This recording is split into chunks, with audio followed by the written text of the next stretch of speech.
ये घटना क्यों हुई, इस पर सरकार मौन क्यों है, दिल्ली के एलजी के ट्वीट को री एडिट करने की जरूरत क्यों पड़ी, और जब रात से ये सिलसिला चालू हुआ तो सुबह तक इससे लीपापोती क्यों किया गया, आंकड़े जारी सही क्यों नहीं दिए गए। नई दिल्ली रेलवे स्टेशन पर शनिवार की रात 9:30 बजे करीब जो भगदड़ मची उसने पूरे देश को हिलाकर रख दिया। अगर सरकारी आंकड़ों की बात की जाए तो इसमें 18 लोगों की मौत की खबर सामने आ रही है, जिसमें से 14 महिलाएं हैं, 3 बच्चे हैं और 25 से ज्यादा लोग इसमें घायल दिखाए जा रहे हैं। पर यह आंकड़ा कितना ज्यादा दुरुस्त है ये तो सरकार जानती है या फिर ये आंकड़े बनाने वाले अधिकारी। मगर जिन लोगों के अपने खुए हैं उन लोगों के सवालों के जवाब ना तो सरकार के पास हैं, ना ही रेलवे प्रशासन के पास है, ना ही उन अधिकारियों के पास हैं जो खुद को रेलवे के इतने बड़े बड़े पदों पर बिठा रखा है जिन लोगों ने, और तमाम सवाल महज सवाल की तरह हम सबके सामने घूम रहे हैं। अब मृतकों को दिल्ली के आरएमएल जो राम मनोहर लोहिया अस्पताल है उसमें लाया जा रहा है, और इसके साथ ही जो स्टाफ है उनके सूत्रों की माने तो ज्यादातर जो शव है उनके सीने और पेट पर चोट है।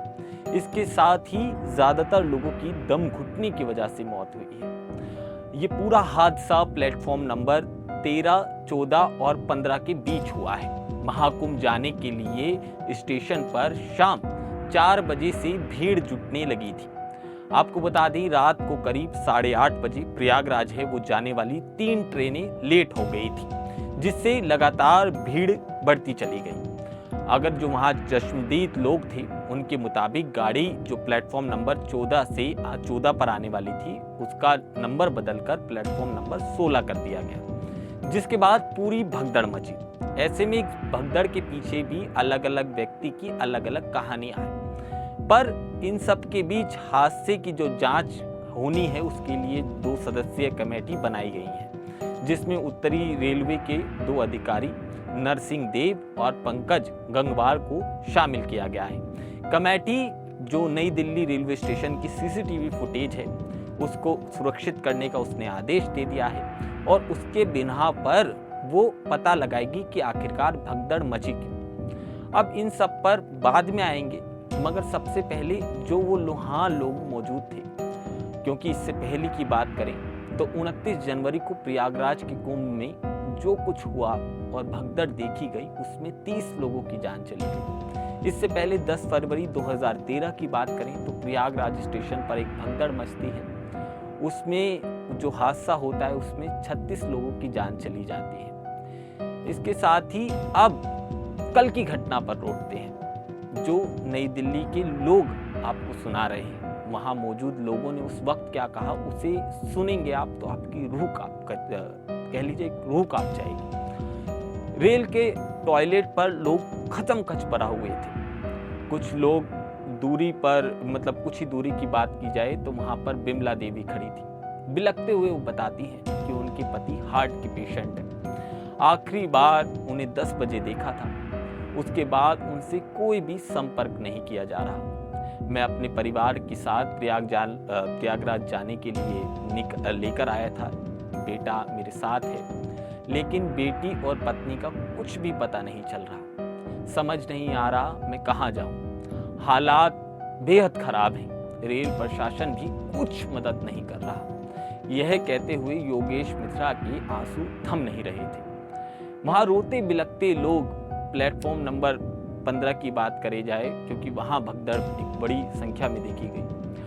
AC 2 के टिकट लेके सज्जन आए थे, लेकिन भीड़ इतनी अधिक थी कि किसी भी बोगी में पैर रखने की जगह ही नहीं थी। सब लोग एक दूसरे के ऊपर चढ़े जा रहे थे। उन्होंने बताया कि रेल के जो टॉयलेट था वहां खचम खच लोगों की एक भारी संख्या देखी जा रही थी। कुछ ही दूरी पर खड़ी बिमला देवी की मैंने आपको कहानी सुनाई है, जिन्होंने अपने पति को ढूंढने के लिए निकली थी। वो भी लगातार अस्पताल के चक्कर लगा रही हैं। उनके पति का कोई खैर खबर नहीं मिल रही। उसके साथ ही वो भी घबराती हुई कह रही हैं कि कोई भी मदद करने वाला दिखाई नहीं दे रहा। इसके साथ ही अगर मनोज की बात करें, वहाँ पर एक बाहर व्यक्ति मनोज खड़े थे। वो बताते हैं कि माता पिता को लेकर आया था, अब उनका फ़ोन नहीं लग रहा। अब बस इंतज़ार है कि कब वो मिलेंगे। उन्होंने बताया कि जैसे ही भगदड़ हुई, लोग उनके ऊपर भी चढ़ गए। इस दौरान वो बेहोश हो गए थे। उनको बाद में जब होश आया तब पता चला कि कुछ लोग उन्हें कंधे पर रखकर बाहर लाए हैं। वो भी बाहर रोते बिलखते कह रहे हैं कि महादेव उनके माता पिता को बचा ले। नई दिल्ली रेलवे स्टेशन के बाहर 12 से अधिक एम्बुलेंस रात के समय खड़ी हुई थी। बीच बीच में कई एम्बुलेंस आ रही थी, कई जा रही थी। आसपास के इलाके को छावनी में तब्दील कर दिया गया था। मयूर विहार से अपनी बहन को प्रयागराज ले जाने वाली ट्रेन में अभिनव बैठाने आए थे। इसके साथ ही उनकी ट्रेन का जो समय था 10 बजे का था। उन्हें बैठा तो दिया, लेकिन भीड़ जो थी वो बेकाबू थी। उन्होंने बताया कि सीढ़ी पर बेतहाशा भीड़ थी, सांस लेना भी बड़ा मुश्किल हो गया था। वो बताते हैं कि उन्होंने सबसे पहले एम्बुलेंस को कॉल किया, जिसके बाद कार्रवाई हुई, लेकिन स्टेशन के अंदर किसी को भी जो सुरक्षा की व्यवस्था थी वो बिल्कुल ही खस्ता हाल थी। उन्होंने बताया कि वो 3-4 लोगों अस्पताल लेकर गए हैं। जो एम्बुलेंस में किसी का हाथ टूटा है तो कोई बेहोश है, कुछ परिवार के सदस्य तो अभी भी लापता है। मेरे पिता मरीज हैं। वो ट्रेन के अंदर चढ़ तो गए थे, लेकिन बाकी लोग रह गए। उन्हें ट्रेन के फर्श पर गिरा हुआ देखा था आखिरी बार। उनका फोन अब नहीं लग रहा। डर है कहीं वो किसी दुर्घटना का शिकार ना हो गए। स्टेशन के अंदर रोते हुए बिलखते हुए कई लोग आपको मिलेंगे। उसमें से एक रोहित यादव है। रोहित यादव की माने तो उनके बच्चे ट्रेन में थे, लेकिन उन्हें ट्रेन से धक्का मारकर बाहर निकाल दिया। वो प्लेटफॉर्म पर गिरे पड़े थे। उन्होंने कहा कि बच्चों का कुछ भी पता नहीं चल रहा। परिवार के जो लोग हैं वो लगातार फोन कर रहे हैं। रेलवे इस बीच कोई भी मदद नहीं कर रहा। सूझबूझ दिखाते हुए मैं तो काल के चक्रव्यूह से निकल गया हूँ, पर मेरे बच्चे अभी भी उस काल में फंसे हैं। स्टेशन से बाहर अपने दोस्त का इंतजार कर रहे प्रियांशु की माने तो वो घबराते हुए बताते हैं कि अगर वो सूझबूझ से नहीं निकलते तो उनका भी जो काल है वो उस वक्त आया ही हुआ था। उन्होंने बताया कि ट्रेन 10:30 बजे के बाद मतलब 10:50 पर वही थी। उन्होंने अपनी ट्रेन की संख्या भी बताई कि 12,582 मालवाड़ी एक्सप्रेस। वो उसमें इतनी भीड़ थी कि सांस लेना भी बड़ा दुर्लभ था। ये घटना प्लेटफॉर्म नंबर 15 की है। देखते ही देखते भीड़ बेकाबू हो जाती है। जैसे तैसे वो जान बचाकर बाहर निकलते हैं। वहीं बच्चे क्या बुजुर्ग क्या सब ट्रेन में चढ़ने के लिए आतुर दिखाई दे रहे हैं। ये एक दूसरे पर चढ़ चढ़कर ऊपर जा रहे हैं। तस्वीरें इतनी भयावह हैं कि आपकी देखकर रूह कांप जाएगी। मगर सच तो ये है कि अभी भी कई लोग लापता हैं। अभी भी कई लोग अपनों से दूर हैं। अब इस बीच एक बड़ा सवाल उठता है। यूं तो सवाल कई सारे हैं। क्या इन जानों की जो कीमत है वो 5 लाख रुपए से लगाई जा सकती है? क्या आप अभी भी उसी सदी में जी रहे हैं जहां पर एक व्यक्ति शहीद होता है तो उसकी जो विधवा पत्नी है आप उसको सिलाई मशीन के जरिए जो आपकी संवेदनाएं उसके सामने प्रकट कर सकते हैं? और आखिरकार इतना बड़ा हादसा हुआ, जो कमेटी आपने इस हादसे के बाद बनाई वो आपने इस हादसे से पहले क्यों नहीं बनाई? आप हमेशा लीपा पोती में क्यों लगे रहे? आखिरकार बड़ा सवाल ये कि स्टेशन के जो प्लेटफॉर्म है उसे बंद कर पहले साफ सफाई का जो काम था वो आपने क्यों किया? क्या उन लोगों की सुरक्षा की जिम्मेदारी वो स्वयं अपने घर से लेकर आए थे? जिस तरह से महाकुंभ को एक भव्य और दिव्य रूप देने के लिए सरकार ने जी तोड़कर मेहनत की, उत्तर प्रदेश सरकार समेत तमाम राज्य की सरकारों ने अपने अपने वासियों को महाकुंभ के अनेकों सपने दिखाए। हर राज्य से कई ट्रेनें प्रयागराज के लिए चलाई गई, मगर उन प्रयागराज के जो ट्रेनें चलाई गई उनकी व्यवस्था कौन देखेगा? कौन बताएगा उन लोगों को जो अपने घरों से बस्ता उठाकर अपने बच्चों को लेकर प्रयागराज संगम में डुबकी लगाने जा रहे हैं कि उन ट्रेनों की व्यवस्था कितनी खस्ताहाल है? और ये एंड मोमेंट पे प्लेटफॉर्म जिस तरह से चेंज हुआ वो किसकी गलती थी? आपने, जाहिर सी बात है, इतने सीसीटीवी ट्रेन स्टेशन पर मौजूद होते हैं, रेलवे स्टेशन पर दुनिया भर के सीसीटीवी लेस आपने बना रखा है, तो आपको उन सीसीटीवी में उस दौरान इतनी भारी भरकम भीड़ दिखाई नहीं दे रही थी? सरकारें किस तरह से लगातार जो हम सरकारों द्वारा जो नुमाइंदे हैं उनके ट्वीट देख रहे थे जिसमें बराबर लिखा जा रहा था कि अब कंट्रोल में स्थिति है, मगर जिस तरह की तस्वीरें सामने आ रही हैं वो तो कुछ और ही कह रही हैं। रेल मंत्री से सवाल है कि आखिरकार इतनी बड़ा जो घटना हुई उसकी जानकारी आपको लगी नहीं? क्या महज बाद में आप उनको संवेदनाएं देने के लिए जा रहे हैं? इन तमाम सवालों के जवाब अभी फिलहाल तो सरकार के पास नहीं दिखते। लिहाजा रेलवे वो व्यवस्था है भारत की जहां पर खाना भी 15 रुपए महंगा बेचा जाता है। दुनिया भर के घोटाले आपको देखने को मिलते हैं। यहाँ तक कि इस देश में आज जो नेता संवेदनाएं प्रकट कर रहे हैं उनमें से कुछ नेता तो ऐसे हैं जो ट्रेन की पटरी तक खा के बैठे हैं, जिनके घोटालों में नाम लिप्त हैं, वो आज इन पर संवेदनाएं दे रहे हैं। और जो लोग इस दुनिया से जा चुके हैं वो मेरे ख्याल से ऊपर बैठे हुए पूछ रहे होंगे कि आखिरकार उनकी गलती क्या थी। वो तो इस भव्य और दिव्य महाकुंभ में बस अपनी हाजिरी लगाने जा रहे थे, मगर सरकार मौन है। इसके साथ ही तमाम टीवी चैनल्स मौन हैं, जो कल तक पूरे प्लेटफॉर्म पर जाकर लगातार लोगों से बात कर रहे थे, पूरी स्थिति आपको दिखा रहे थे और अंत में एक लाइन स्पष्ट रूप से बोल रहे थे कि सरकार मौजूद है, इसके साथ ही अधिकारी मौजूद हैं और तमाम जो सुरक्षा के इंतजाम है उन्हें ध्यान में रखते हुए पूरी कार्रवाई की जा रही है। अगर कार्रवाई पहले की जाती तो आज ये घटना सामने नहीं आती। आखिरकार हम क्यों देखते हैं छठ पर इसी तरह का हाल?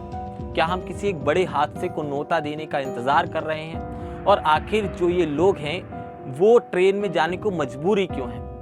आप फ्लाइट की टिकट उठाकर देखेंगे तो प्रयागराज दिल्ली की इतनी भारी भरकम संख्याओं में दिखाई देगी। इसके साथ ही ट्रेन की बढ़ी हुई कीमतें भी आपको दिखाई देंगी। यूं ही नहीं, अगर आप किसी ट्रैवल एजेंसी से भी बात करेंगे तो वो भी आपको प्रयागराज जाने के लिए एक भारी भरकम रकम वसूलता दिखाई देगा। जब सरकार ने इतना दिव्य महाकुंभ सजाया था तो क्या उसकी व्यवस्थाएं पहले से नहीं की जा सकती थी? और अगर आपने ये ट्रेनें अलग प्रयागराज के लिए बनाई, हर राज्य से बनाई, क्या इनको देखते हुए इनमें उतनी दुरुस्त व्यवस्था नहीं की जानी चाहिए थी? क्या लोग सुविधाजनक पहुंच जाएं? ये वो रेलवे है जहां पर जनरल डब्बे में आप पैर नहीं रख पाएंगे। लिहाजा कई अधिकारी तो ऐसे हैं जो लोगों की गलती बता रहे हैं। एक ट्वीट आप देखेंगे और एक अधिकारी की बात सुनेंगे तो वो कह रहे हैं भीड़ ज्यादा हो गई थी, लोगों ने नहीं समझा, लोग एक दूसरे पर चढ़े तो इतना बड़ा हादसा हुआ। पर सवाल कई सारे हैं कि आखिरकार ये घटना क्यों हुई, इस पर सरकार मौन क्यों है, रेल मंत्री मौन क्यों है? इसके साथ ही दिल्ली के एलजी के ट्वीट को री एडिट करने की जरूरत क्यों पड़ी? और जब रात से ये सिलसिला चालू हुआ तो सुबह तक इससे लीपापोती क्यों किया गया? आंकड़े जारी सही क्यों नहीं दिए गए? अगर ये 18 लोगों को मुआवजा देने की बात भी हो रही है, क्या मुआवजे से किसी का बेटा जो पूरा घर चलाता था उसे 5 लाख रुपए में आप पूरे जीवन उसके परिवार को खिला सकते हैं? तो लिहाजा आप 5 लाख रुपए की रकम को उत्तम मानिए। मगर जिन लोगों ने अपने खोए हैं उनसे उनका दर्द पूछिए। कोई नेता उनके घर जाएगा या नहीं ये तो आने वाला वक्त बताएगा। मगर हाँ, जिस महाकुंभ को इतनी सुंदरता से सजोने का काम हमेशा हुआ, जिनको संत समाज ने इतना उत्तम दर्जा दिया, उस महाकुंभ में इस तरह की घटनाएं निंदनीय हैं और चिंतनीय है कि आखिरकार इतने बड़े महाकुंभ में जो व्यवस्था होनी चाहिए थी वो आखिरकार क्यों नहीं हुई। अब जितने दिन महाकुंभ को बचे हैं, ईश्वर से कामना कि उतने दिन कुशल पूर्वक जाएं। मगर हाँ, इस तरह की घटनाएं सरकार पर एक बड़ा सवाल खड़ा करती हैं और उसकी जवाबदेही भी सरकार को देनी पड़ेगी। और इसके साथ ही तमाम अधिकारियों को भी ये बताना पड़ेगा कि आखिरकार जिस समय यह हादसा हो रहा था उस समय वो क्या कुछ कार्रवाई कर रहे थे। इन तमाम सवालों के बीच जवाबों का इंतजार है उन अधिकारियों से जो उस समय रेलवे बोर्ड के बड़े पदों पर विराजमान थे। इसके साथ ही रेल मंत्री से जो तमाम हर घटनाओं पर जी तोड़ कर बोलते हैं, आंसू छलकाते हैं। उन प्रधानमंत्री से भी इन सवालों का जवाब जरूर लेना चाहिए जो खुद जहाज में बैठकर महाकुंभ की यात्रा करते हैं। लिहाजा अगर प्रधानमंत्री नरेंद्र मोदी एक दिन दिल्ली से प्रयागराज ट्रेन से पहुंचते तो लिहाजा ये भी तय है कि हालात पूर्णतः बदल सकते थे और ऐसी घटनाएं सामने ना आती। आप देखते रहिए द न्यूज़ 15। नमस्कार।